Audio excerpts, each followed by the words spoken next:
Well, all right, everybody.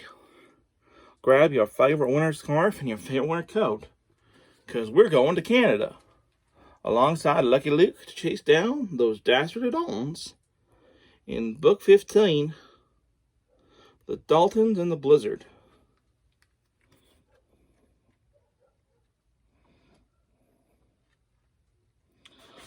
Of course, this book also features the ever-famous Rin Tin Can.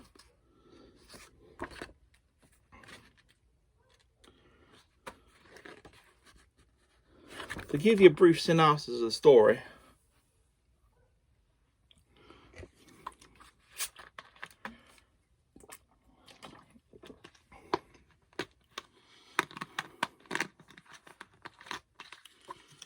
well, the Daltons decide they're going to escape from the prison during the warden's birthday party, as you do. But Joe has the brilliant idea that they're not going to start committing crimes in the U.S. They're going to escape to Canada because they can't be arrested in Canada.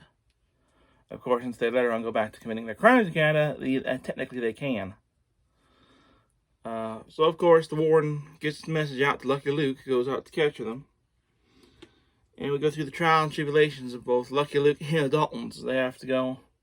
And, of course, Rin Tin Can, who has the strange... who pretty much reacts opposite to everything that goes on around him. To the point he's terrified they're going to shoot Luke when they're presenting him the honorary rank of colonel. But there's a lot of fun here with the Daltons.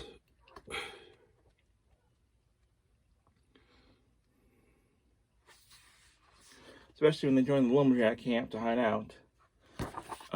Overall, it's a well-done comic. The story is pretty good. I don't think if you've never read a Lucky Luke story, you can pretty much jump into anywhere in the series. But I think starting with the Daltons and the Blizzard is a pretty good place to start. I give this a 5 out of 5. It's probably one of the better stories I've read. I have looked into it, and I will be picking up. There will be some more Lucky Luke books coming eventually. Though for the life of me, I can't tell you when we're gonna get them.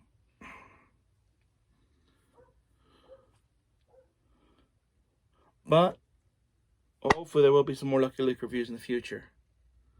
The New Mexico Kid is looking on reviewing one of the movies for Lucky Luke. So stay tuned for that at some point in the future. Alright, until next time, this is yours truly, the one they call Jason Lash, saying good night, Mr. and Mrs. Canada, wherever you are. Though I guess that doesn't make any sense since you'd be in Canada.